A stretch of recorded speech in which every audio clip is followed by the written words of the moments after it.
Good afternoon. I have been using these style selection wire shelves that you get from, I pick them up from Lowe's whenever they have them on sale.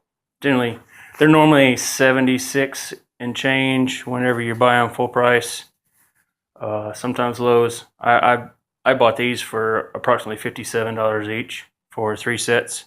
I have 1, 2, 3 here. And each one comes with 5 sets of shelves, 1, 2, 3, 4, 5 on 4 6-foot posts, as you can see right here on the way that's laid out. And so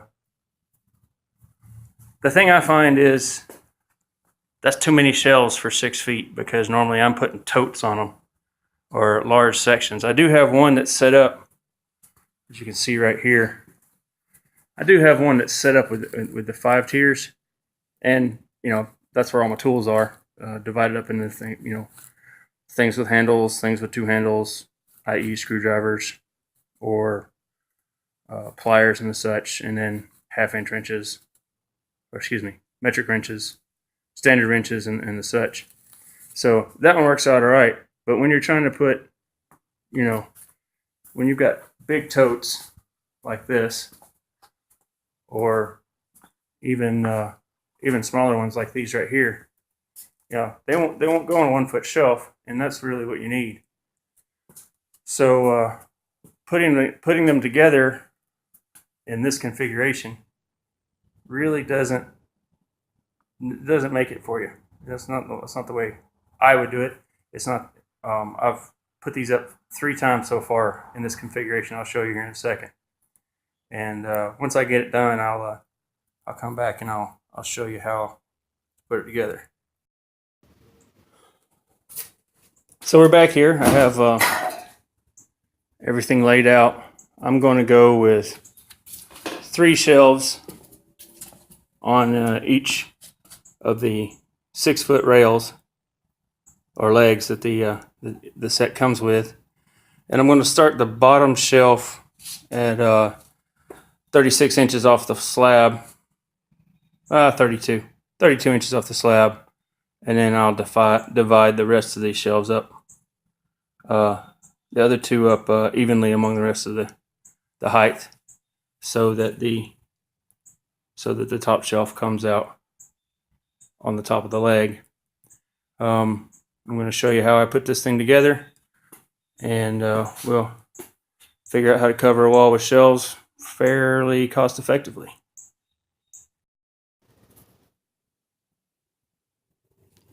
As with most things, it's all about how you get started out and where your first steps are.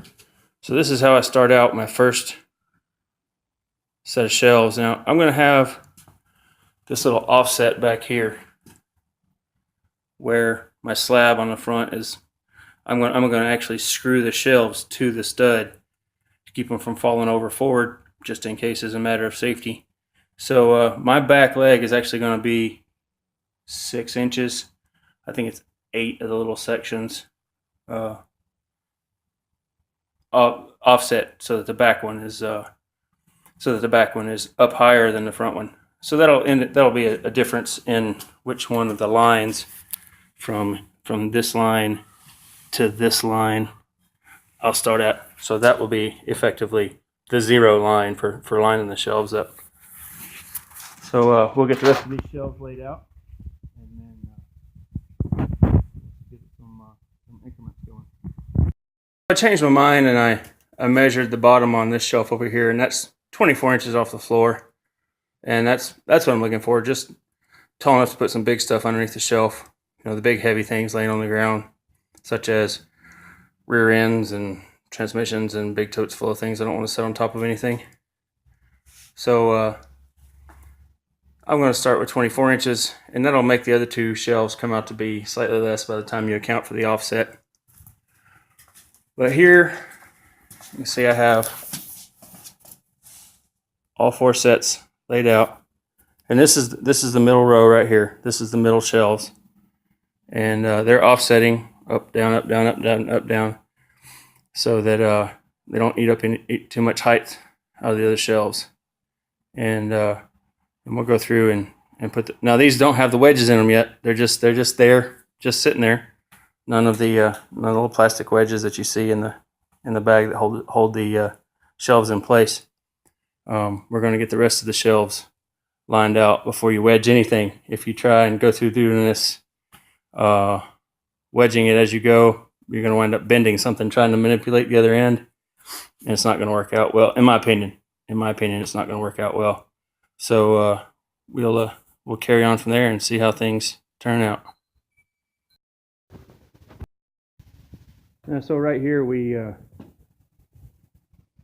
started out with the bottom legs 16, 17 inches off the wall, so that when you stood them up, the back leg landed on the lip appropriately, and we stacked them together. Obviously, we slid them all together before we stood them up. And by saying we, I mean that I used the most valuable tool in any shop, and that is the voice-activated buddy lift, where you say, "Okay, pick it up now," and you stand it up.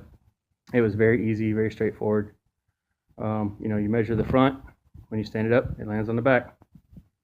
And so we're going to start spacing these shelves out and get them all lined up, and I'll show you the finished product.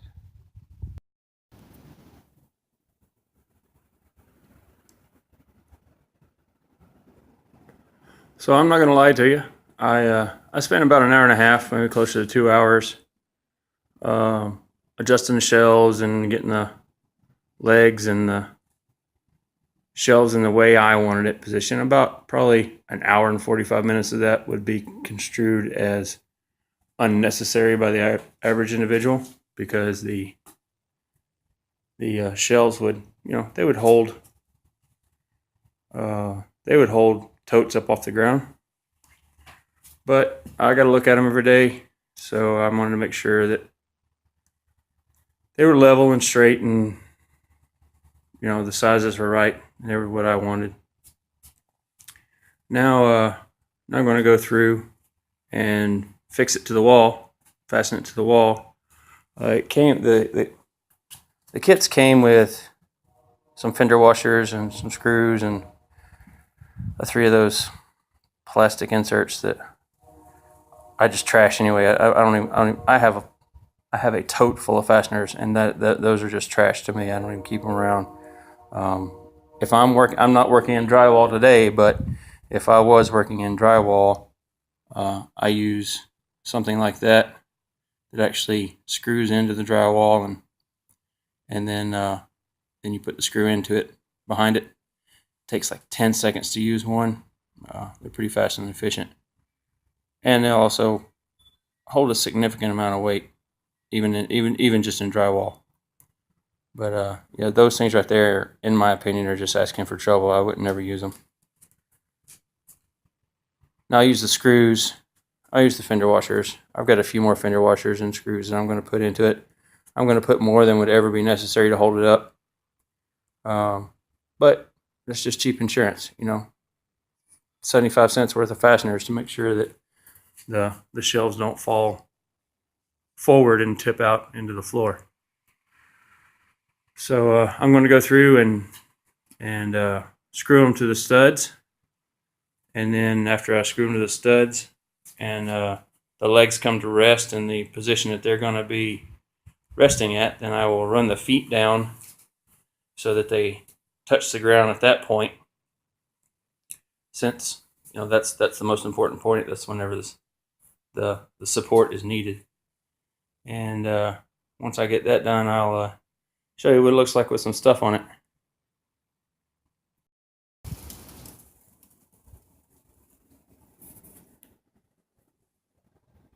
So I got all the stuff back on the shelf. Well, not all of it. I got most of it back on. Turned out very well. Got room to put a whole lot more stuff in my garage now. Fortunately, I have more stuff to put in it. But I did the math on it, and if you bought an equivalent number of 2x4s and 1/2 inch sheeting to build the same square footage of shelves, it would cost you $186. That's just for the wood in 12-foot 2x4s and 1/2-inch sheeting. And then you'd have to screw it together, and you have to do all the cutting and sizing and all that stuff. And then I got $171 in the shelves. So it definitely comes out better, in my opinion, to go ahead and buy them like this and then put them up. You get a lot of bang for your buck. And each shelf is rated at 350 pounds, and that's more than you'll ever need. So I got to finish getting stuff out of the driveway. It looks like a yard sale out there in the middle of the night. Take it easy. Check out my my little boy's Facebook page. He has a terminal illness. He's almost 4. He has Krabbe's disease, and he has a web page just for him. And there's a lot of folks that seem to like it. He's got about 4,000 people that watch what he does just about every day. So hopefully we use this kind of stuff to help get him some coverage on his Facebook page. Have a good day.